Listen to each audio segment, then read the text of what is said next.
घातांक क्या है, इसको हम कैसे जवाब देंगे? यदि हमसे कोई पूछ देगा जो घातांक क्या है तो कैसे जवाब देंगे? बताएंगे?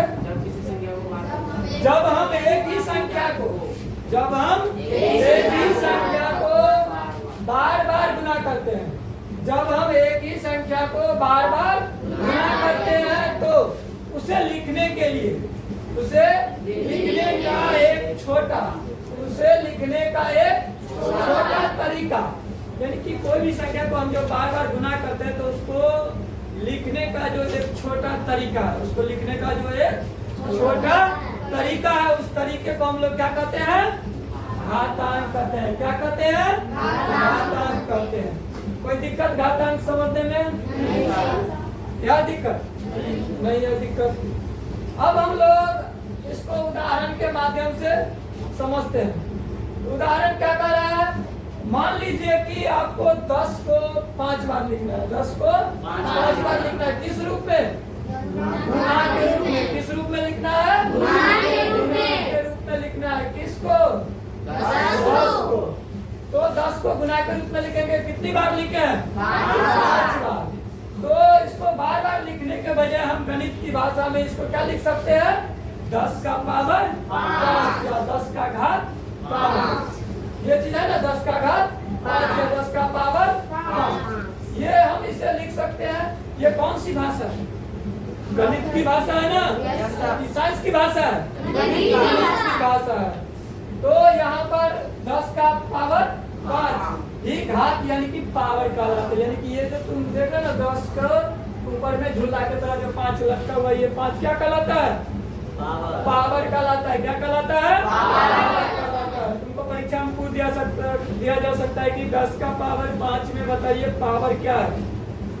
और ऑप्शन दे देगा 2 3 4 5। तो जिसको पता है जो 5 होगा वो 5 में टिक लगाएंगे, उसको एक नंबर मिलेगा। अब हम लोग आएंगे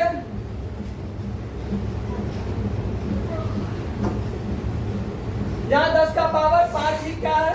घात कहलाता है। अब हम उदाहरण के माध्यम से समझने से पहले इसको हम समझेंगे। 10 का पावर 5 तो है, तो आधार किसको कहेंगे? आधार किसको कहेंगे? प्रश्न यहाँ पर उठता है जो सर जी 10 का पावर 5 तो आप बोल दिए, लेकिन इसमें आधार और घातांक है। इसमें आधार और घातांक है, लेकिन किसको आधार कहेंगे, किसको घातांक कहेंगे? तो आधार हम किसको कहेंगे?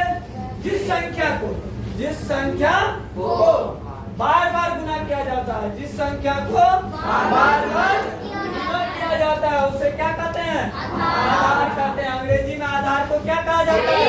बेस कहा जाता है। या बेस को हिंदी में क्या कहा जाता है? आधार। तो हमारे उदाहरण में क्या दिया? 10 का पावर 5, जो कि यहाँ पर तुमको दिखलाया गया है। क्या किया गया है? दिखलाया गया 10 का पावर 5। तो 10 का पावर 5 में 10 क्या है? आधार है। 10 क्या है? घातांक किसको कहते हैं? जिसको अंग्रेजी में क्या कहते हैं? एक्सपोनेंट। क्या कहते हैं? तो घातांक किसे कहते हैं? आधार को कितनी बार गुना किया गया है? आधार को जो गुना के रूप में लिखा गया है वो कितनी बार लिखा गया? आधार को कितनी बार गुना किया गया यह बताने वाली संख्या, यह बताने वाली संख्या क्या कहलाती है? घातांक कहलाती है। क्या कहलाती है? घातांक कहलाती है। या फिर घात यानी कि पावर कहते हैं। घातांक और घात दोनों एक ही है। यानी कि तुम एक्सपोनेंट बोलो या पावर बोलो, एक्सपोनेंट बोलो या पावर बोलो, दोनों ही क्या है? एक ही है।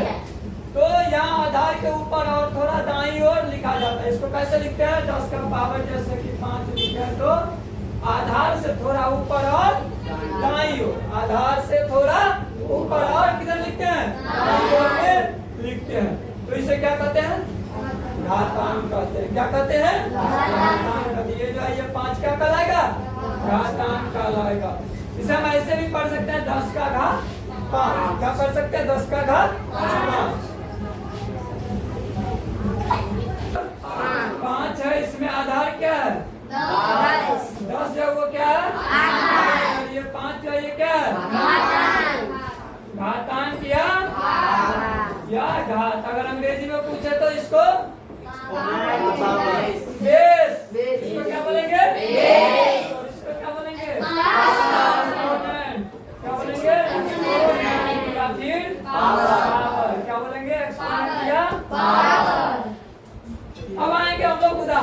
माध्यम से इसको समझने का कोशिश करेंगे।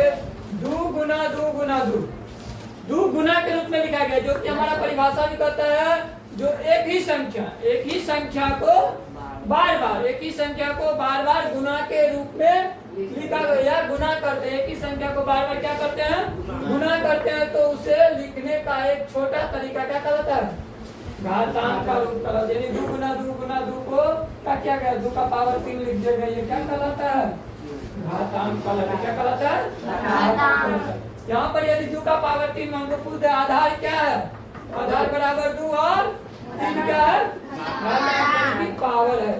अब 2 का इसको हम क्या पढ़ेंगे, यदि हमको कहेगा जो पढ़ने के लिए, तो इसको क्या पढ़ सकते हैं हम, 2 का घात 3 या 2 का घन 3, 2 का घन भी पढ़ सकते हैं, यानी कि 2 का क्यूब भी पढ़ सकते हैं, यानी 2 क्यूब या फिर 2 का पावर 3। अगर यहाँ पर देखा जाए तो दूसरा उदाहरण क्या है, 5 गुना 5 किस रूप में लिखा गया है, गुना के रूप में लिखा गया। किस रूप में लिखा गया है, गुना के रूप में लिखा गया। तो 5 का पावर 2, इसको बोल सकते हैं जो 5 का पावर 2 या भाग, ये क्या है, स्क्वायर है ना, यानी कि वर्ग बोलेंगे। तो यहाँ पर आधार बराबर क्या होगा, 5 और घातांक बराबर 2। इसको हम क्या पढ़ सकते हैं, इसको हम आधार यानी कि 5 बोल सकते हैं और घातांक 2। इसको हम पढ़ेंगे क्या, 5 का घात 2 या 5 का वर्ग 2, यानी कि 5 का स्क्वायर है या फिर 5 का क्या है, ये घात 2 है। समझ गए? Yes sir.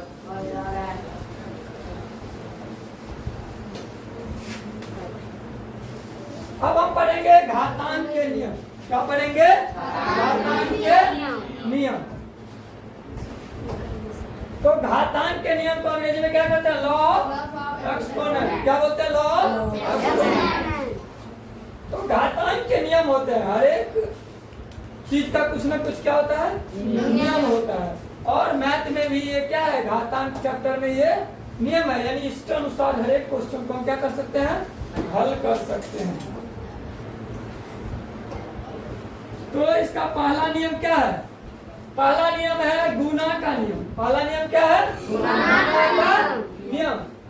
तो गुना करते समय घातों का जुड़ना, गुना करते समय घात क्या होते हैं, जुड़ते हैं। तो उसका भी नियम है क्या, जब समान आधार हो, आधार क्या हो, समान हो, और घात यानी कि पावर क्या हो, अलग अलग हो। आधार क्या हो, आधार अलग अलग नहीं हो, आधार क्या हो, समान हो, और पावर यानी कि घातांक क्या हो, अलग अलग हो। उस स्थिति में क्या होगा, आधार वही रहेगा और पावर यानी कि घातांक जो वो जुड़ जाएगा। जैसे कि a का पावर m, a का पावर m इंटू a का पावर n, a का पावर m इंटू a का पावर n बराबर क्या होगा, a का पावर m प्लस a का पावर m प्लस n। इसको क्या पढ़ेंगे, a का पावर m प्लस n। अब a का पावर m प्लस n को, ये तो ABCD का पढ़ लिया ना, लेकिन अगर क्वेश्चन रहेगा संख्या में रहेगा तो उसको हम कैसे बनाएंगे। तो उदाहरण दिए गए 5 का पावर 3 है और 5 का पावर 2 है। तो आधार क्या है, सेम है, दोनों साइड का आधार क्या है, सेम है। और किस रूप में है, गुना के रूप में है। किस रूप में है, गुना के रूप में है। और पावर क्या है, दोनों का पावर अलग अलग है, एक नहीं है, क्या है, अलग अलग है। तो तुमको बताया गया ना, जब समान आधार हो, जब आधार क्या हो, समान हो, समान आधार वाली दो संख्या किस रूप में हो, गुना के रूप में हो, यानी गुना किया जाता है तो उनकी घातें जो होती है वो क्या होती है, आपस में जुड़ जाती है। वही चीज हुआ है, आधार क्या लिया गया है, सेम लिया गया, 5 और 3 और 2 जो घातांक है उसको जोड़ करके 5 का पावर 5 आया। जब 5 के पावर 5 को तुम क्या करोगे, गुना के रूप में लिखोगे, 5 गुना 5 गुना 5 बराबर कितना आएगा, 125 आएगा।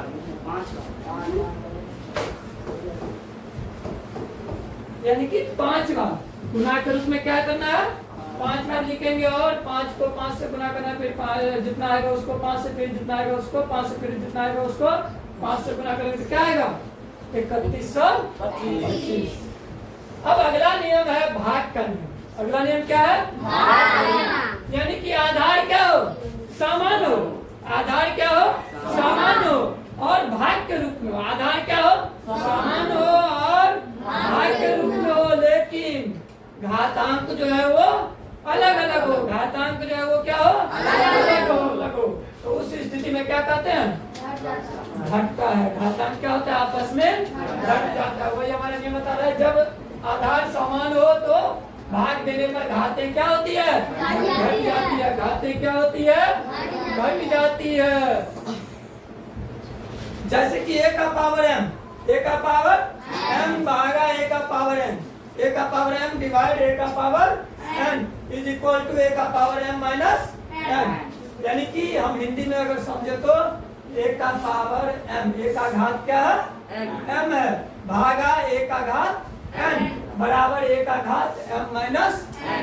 यहाँ पर देखेंगे, सोचेंगे आधार जो है वो क्या है? सम है, यानी कि एक जैसा है, a है। और घातांक जो है दोनों क्या सेम है? अलग अलग है, लेकिन किस रूप में है? भाग के रूप में। तो भाग के रूप में जब रहेगा और आधार क्या होगा?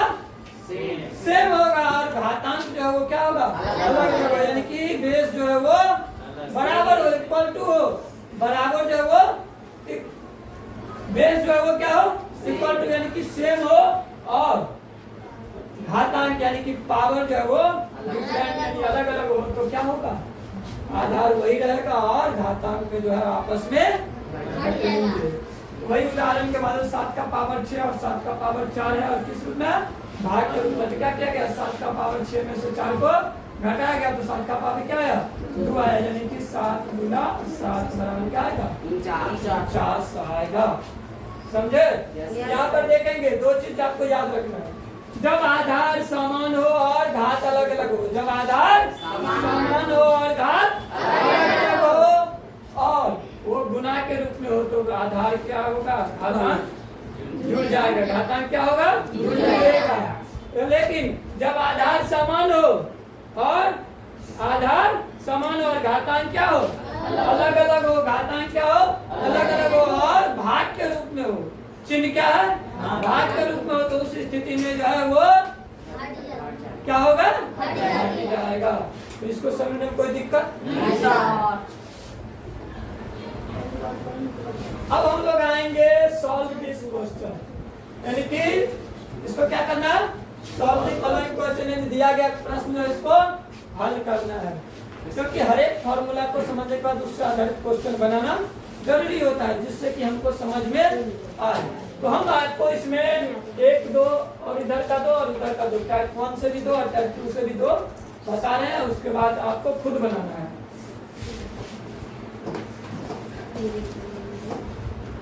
जैसा कि आपको बतलाया गया, अभी पढ़े हैं, जो आधार क्या हो? समान हो। आधार क्या हो? समान हो और घातांक क्या हो? अलग अलग हो और गुना के रूप में। तो उस स्थिति में क्या होता है? घातांक जुड़ जाता है। घातांक क्या होता है? जुड़ जाता है। तो इसको क्या करेंगे? 8 का पावर 2 प्लस 100 बराबर क्या होगा? 8 का पावर क्या हो जाएगा? 6 2 8 बोलेंगे। 8 6 में 2 जोड़ेंगे क्या होगा? 8। अब 8 का पावर क्या हो गया? 8। आप यहाँ तक भी छोड़ सकते हो, लेकिन हो सकता है कि परीक्षा में आपको अगर ये ऑप्शन दिया तो आसानी से मिल जाएगा। अगर गुना करके ऑप्शन दिया है तो फिर हमको गुना करना पड़ेगा ना।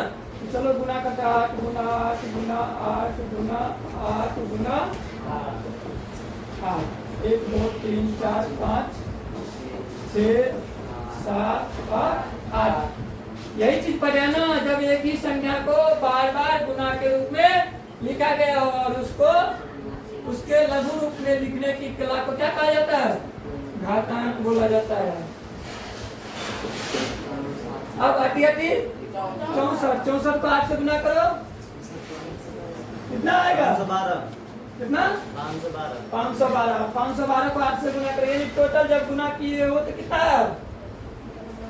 1 करोड़ 67 लाख 77 1 करोड़ 67 लाख 67 लाख 77,216 77,216, यानी कि आपको इतना आंसर आएगा जब आप इसको गुना करिएगा। उसी प्रकार से इधर है ये टाइप 2 जो कि हम आपको बताया जब आधार क्या हो समान हो, जब आधार क्या हो समान हो और किस रूप में हो घात के रूप में हो और घातांक यानी कि पावर क्या हो अलग अलग यानी डिफरेंट हो। उस स्थिति में हम लोग क्या करते हैं, उस स्थिति में हम लोग आधार लेते हैं और आधार लेने के बाद पावर को घटा देते हैं। तो क्या आएगा 8 का पावर 6 घटाओ 2 बराबर 8 का पावर 4 बराबर 8 गुना 8 गुना 8 गुना 8 बराबर कितना है 6000 4096 कितना है 4000 तुम्हारा क्या हो गया तो हम लोग अभी इसको देखे हैं कल के लिए आप लोग ये 5 क्वेश्चन इधर का 4 क्वेश्चन इधर का और 4 क्वेश्चन उधर का बना करके लाएंगे और कल के बाद हम फिर आगे का टॉपिक जो इसका और भी टाइप है इसको हम लोग सीखेंगे।